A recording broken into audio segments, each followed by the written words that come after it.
Hi, എൻ്റെ പേര് അമൽ Johnny. ഞാനാണ് ഇത്തവണ സൈലം കൊച്ചി ബ്രാഞ്ചിൽ പെർഫോമൻസ് മാനേജ്മെൻറ്റ് പേപ്പർ ഹാൻഡിൽ ചെയ്യുന്നത്.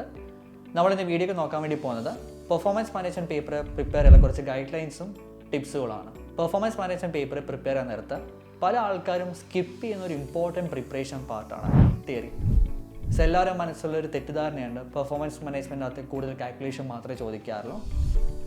അങ്ങനെയല്ല, തിയറിയും വലിയൊരു ഇമ്പോർട്ടൻറ്റ് പാർട്ട് പ്ലേ ചെയ്യുന്നുണ്ട്.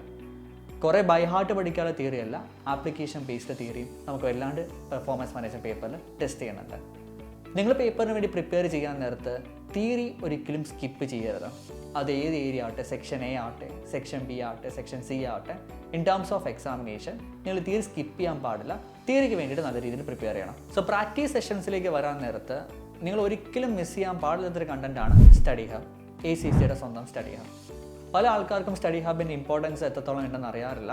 പല ആൾക്കാരും എക്സാമിന് പ്രിപ്പയർ ചെയ്തിട്ട് പോകുന്നത് സ്റ്റഡി ഹബ് കംപ്ലീറ്റ്ലി സ്കിപ്പ് ചെയ്തിട്ടാണ്. എൻ്റെ സജഷൻ പ്രകാരം ഏറ്റവും best content performance management prepare ചെയ്യാൻ സ്റ്റഡി ഹബ് തന്നെയാണ്. അതിനകത്ത് നമുക്ക് ഓരോ ടോപ്പിക്സിനെ പറ്റി വായിക്കാൻ വേണ്ടി പറ്റും. ഒരു ഇൻഡിവിജ്വൽ ടോപ്പിക്കിൻ്റെ അകത്ത് നമുക്ക് ക്യൂസസ് ഉണ്ട്, പ്രാക്ടീസസ് ഉണ്ട്. പ്രിപ്പയർ ചെയ്യുന്നത് ഏറ്റവും ബെസ്റ്റായിട്ട് ഉണ്ടാവുക ഫസ്റ്റ് ടോപ്പിക്സ് വായിച്ചു നോക്കുക, അതിനകത്തുള്ള ക്വസ്റ്റ്യൻസ് പ്രാക്ടീസ് ചെയ്ത് നോക്കുക. അതിനുശേഷം അതിനകത്തുള്ള ക്യൂസസും പ്രാക്ടീസസും ആണെങ്കിൽ നമ്മൾ സ്വയം കംപ്ലീറ്റ് ചെയ്ത് നോക്കുക. ആൻഡ് ക്യൂസസും പ്രാക്ടീസസും ചെയ്യാൻ നേരത്ത് ശ്രദ്ധിക്കേണ്ട ഒരു കാര്യം, വെറുതെ ക്വസ്റ്റ്യൻസ് പ്രാക്ടീസ് ചെയ്താൽ മാത്രം പോരാ. തെറ്റ് വരുന്ന ക്വസ്റ്റ്യൻസിൽ നിന്ന് നിങ്ങൾ മനസ്സിലാക്കിയിട്ടുള്ള പുതിയ നോളജുകൾ എഴുതി വെക്കാൻ കൂടെ എഫേർട്സ് ഇടാം. അങ്ങനെ ചെയ്യുന്നതിൽ ഏറ്റവും വലിയ അഡ്വാൻറ്റേജ്, നിങ്ങൾ വൺസ് ചെയ്തിട്ടുള്ള മിസ്റ്റേക്ക് നിങ്ങൾക്ക് എപ്പോഴും ട്രാക്ക് ചെയ്യാൻ എളുപ്പമായിരിക്കും. പിന്നീട് ആ മിസ്റ്റേക്സ് നിങ്ങൾക്ക് കംപ്ലീറ്റ്ലി അവോയ്ഡ് ചെയ്യാൻ പറ്റും.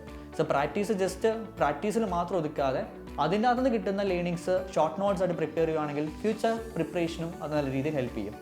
സോ ഈ ഒരു രീതിയിൽ നമ്മൾ സെക്ഷൻ എയും സെക്ഷൻ ബിയും ക്യൂസസും പ്രാക്ടീസ് വെച്ച് മാക്സിമം പ്രാക്ടീസ് ചെയ്ത് പോവുക. അതുകൂടാതെ എക്സ്ട്രാ ക്വസ്റ്റ്യൻസും നമ്മുടെ സ്റ്റഡി ഹബിൻ്റെ അകത്തുണ്ട്.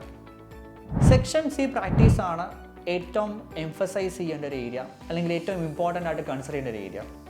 പല ആൾക്കാരും സെക്ഷൻ സിക്ക് വേണ്ടി പ്രാക്ടീസ് ചെയ്യുമ്പം കാണുന്ന വലിയൊരു മിസ്റ്റേക്കാണ് പലപ്പോഴും ക്വസ്റ്റ്യനും ഉത്തരം വായിച്ച് മാത്രം നോക്കിയിട്ട് എക്സാമിന് പോകുന്നു. എസ്പെഷ്യലി പെർഫോമൻസ് മെഷർമെൻറ്റ് പാർട്ട് വരാൻ നേരത്ത് ക്വസ്റ്റ്യൻ വായിച്ചു നോക്കും, ഉത്തരം വായിച്ചു നോക്കും, മനസ്സിലാക്കിയെന്ന് സ്വയം അസ്യൂം ചെയ്യും. എന്നാൽ എക്സാമിന് പോകുമ്പോൾ പെർഫോം ചെയ്യാൻ പറ്റാറില്ല പല ആൾക്കാർക്കും. നമുക്ക് സെക്ഷൻ സി പെർഫോമൻസ് മെഷർമെൻറ്റിൽ എസ്പെഷ്യലി വരാൻ നേരത്ത് നമുക്ക് കുറേ എഴുതേണ്ട ഒരു പാർട്ടാണ് സെക്ഷൻ സിക്കകത്ത് പെർഫോമൻസ് മെഷർമെൻറ്റ്. പക്ഷെ പല ആൾക്കാരും വായിച്ച് മാത്രം നോക്കുന്നതുകൊണ്ട് എഴുതാൻ നേരത്തുണ്ടാകുന്ന സ്ട്രഗിൾസിനെ പറ്റിയോ നമ്മൾ ആൻസർ ചെയ്യാൻ ശ്രദ്ധിക്കേണ്ട കാര്യങ്ങളെ പറ്റിയോ ഒന്നും മനസ്സിലാക്കുന്നില്ല.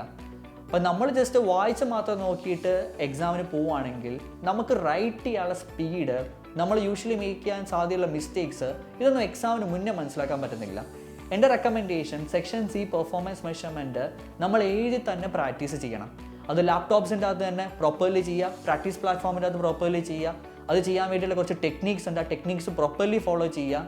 അങ്ങനെ തന്നെ പ്രാക്ടീസ് ചെയ്ത് നോക്കാം. അങ്ങനെ ചെയ്യുന്നതിൻ്റെ ഏറ്റവും വലിയ അഡ്വാൻറ്റേജ്, നിങ്ങൾക്ക് ടൈപ്പിംഗ് സ്പീഡ് ഇമ്പ്രൂവ് ആവും, എക്സാംസിന് എങ്ങനെ ആൻസർ ലേ ഔട്ട് ചെയ്യുന്നത് മനസ്സിലാക്കാൻ വേണ്ടി പറ്റും. അങ്ങനെ ചെയ്യുവാണെങ്കിൽ നിങ്ങൾക്ക് സെക്ഷൻ സിയിൽ നല്ലപോലെ പെർഫോമൻസ് മെഷർമെൻറ്റിൽ സ്കോർ ചെയ്യാനും പറ്റും. സോ അതുപോലെ തന്നെ ഇമ്പോർട്ടൻ്റ് ആയിട്ട് നോക്കേണ്ട മറ്റൊരു കാര്യമാണ് എക്സാമിനേഴ്സ് റിപ്പോർട്ട്. ഇതിനകത്ത് section A, section B, section സിക്കകത്ത് യൂഷ്വലി സ്റ്റുഡൻസ് കമ്മിറ്റ് ചെയ്യുന്ന മിസ്റ്റേക്സ് അതെങ്ങനെ കറക്റ്റ് ചെയ്യാം, അതെങ്ങനെ ഇമ്പ്രൂവ് ചെയ്യാം എന്നൊക്കെ പറഞ്ഞു വെക്കുന്നുണ്ട്. പല ആൾക്കാർ സ്കിപ്പ് ചെയ്തിട്ടാണ് എക്സാമിന് പോകാറുള്ളത്. അതുകൂടെ നോക്കുവാണെങ്കിൽ നമുക്ക് എക്സാം പെർഫോമൻസിലേക്ക് വരുമ്പോൾ കുറച്ചും കൂടി ഇമ്പ്രൂവ്മെൻറ്റ്സ് കൊണ്ടുവരാം. അതുപോലെ തന്നെ ACCയുടെ ടെക്നിക്കൽ ആർട്ടിക്കിൾസ് അവർ ഡിസ്കസ് ചെയ്യുന്നതിൻ്റെ അകത്തുള്ള ഏരിയാസ് അതും കൂടെ നോക്കുവാണെങ്കിൽ നമുക്ക് എക്സാമിലേക്ക് കുറച്ചും കൂടെ പെർഫോമൻസ് വൈസ് ഇമ്പ്രൂവ് ചെയ്യാൻ വേണ്ടി പറ്റും. എക്സാമിന് വേണ്ടി പ്രിപ്പയർ ചെയ്യുന്ന മറ്റൊരു കാര്യം ശ്രദ്ധിക്കേണ്ടത്, പ്രാക്ടീസ് പ്ലാറ്റ്ഫോമിൻ്റെ അകത്ത് പ്രോപ്പറായിട്ട് പ്രാക്ടീസ് ചെയ്യുന്നതാണ്. നമുക്ക് പ്രാക്ടീസ് പ്ലാറ്റ്ഫോമിൻ്റെ അകത്ത് പ്രാക്ടീസ് ചെയ്യുന്നിടത്ത് പല ഇയേഴ്സിൽ ക്വസ്റ്റ്യൻ പേപ്പേഴ്സ് അവൈലബിൾ ആണ്. നമ്മളത് ടൈമിൽ ഇരുന്ന് കംപ്ലീറ്റ് ചെയ്യുവാണെങ്കിൽ, എക്സാം ACC റെക്കമെൻഡ് ചെയ്യുന്ന ടൈമിൽ ഇരുന്ന് കംപ്ലീറ്റ് ചെയ്യുവാണെങ്കിൽ നമുക്ക് ടൈം മാനേജ്മെൻറ്റ് എക്സാമിന് കുറേ കൂടെ പ്രോപ്പറാവും. നമുക്ക് ടെൻഷനും പാനിക്നെസ് ഒക്കെ കുറച്ചും കൂടെ ഹാൻഡിൽ ചെയ്യാൻ എളുപ്പം കൂടെ ആയിരിക്കും. അതുപോലെ തന്നെ ACCയുടെ മോക്ക് എക്സാംസ് മൊത്തം കംപ്ലീറ്റ് ചെയ്യാം. ഒരു മോക്ക് എക്സാം സ്കിപ്പ് ചെയ്യരുത്. എല്ലാ മോക്ക് എക്സാംസും കംപ്ലീറ്റ് ചെയ്തിട്ട് അത് നിങ്ങൾക്ക് ഉണ്ടാവുന്ന ഫീഡ്ബാക്സ് പ്രോപ്പർലി നോക്കുക. നിങ്ങൾക്ക് ഏതൊക്കെ ഏരിയാസിലാണ് മാർക്ക് കുറഞ്ഞു പോകുന്നത്, നിങ്ങൾക്ക് എവിടെയാണ് സ്കോർ ചെയ്യാൻ പറ്റാത്തത്, അതൊക്കെ ഒന്ന് പ്രോപ്പർലി മനസ്സിലാക്കിയിട്ട് നിങ്ങളുടെ വീക്ക്നെസ്സുകൾ ഇമ്പ്രൂവ് ചെയ്യുക. പല സ്റ്റുഡൻസും മിക്കപ്പോഴും ചെയ്യുന്ന വലിയൊരു പ്രശ്നമാണ്, സ്ട്രെങ്സ് എല്ലാം സ്ട്രെങ്സ് ആയിട്ട് വെക്കും, അത് വീണ്ടും വീണ്ടും ഇമ്പ്രൂവ് ചെയ്യും, ഫർദർ ഇമ്പ്രൂവ് ചെയ്യും. പക്ഷെ പല ആൾക്കാരും വീക്ക്നെസ്സുകൾ ഇമ്പ്രൂവ് ചെയ്യാൻ എഫേർട്സ് ഇടാറില്ല. നിങ്ങളുടെ വീക്ക്നെസ് പെർഫോമൻസ് മെഷർമെൻ്റ് ആണെങ്കിൽ നിങ്ങളുടെ കൂടുതൽ ക്വസ്റ്റ്യൻസ് പ്രാക്ടീസ് ചെയ്യുന്ന പെർഫോമൻസ് മെഷർമെൻറ്റിലാണ്. പക്ഷെ പല ആൾക്കാരും വീക്ക്നെസ്സുകൾ ഇമ്പ്രൂവ് ചെയ്യാൻ എഫേർട്സ് ഇടാറില്ല. സോ നമ്മൾ ഈ പറഞ്ഞ കാര്യങ്ങൾ ഒന്ന് പ്രോപ്പർലി എൻഷുർ ചെയ്തിട്ട് നിങ്ങൾ PM വേണ്ടി പ്രിപ്പയർ ചെയ്യുവാണെങ്കിൽ നിങ്ങൾക്ക് നല്ലൊരു റിസൾട്ട് PM നേടാൻ വേണ്ടി പറ്റും. സോ നിങ്ങൾ ഈ പോയിന്റ്സ് ഒക്കെ എപ്പോഴും മനസ്സിൽ ഓർത്ത് വെക്കുക. നിങ്ങൾക്ക് ഇത് ഫോളോ ചെയ്യുന്ന വഴി PM പേപ്പർ ഈസി ആയിട്ട് ക്രാക്ക് ചെയ്യാൻ വേണ്ടി പറ്റും. All the best for A preparation.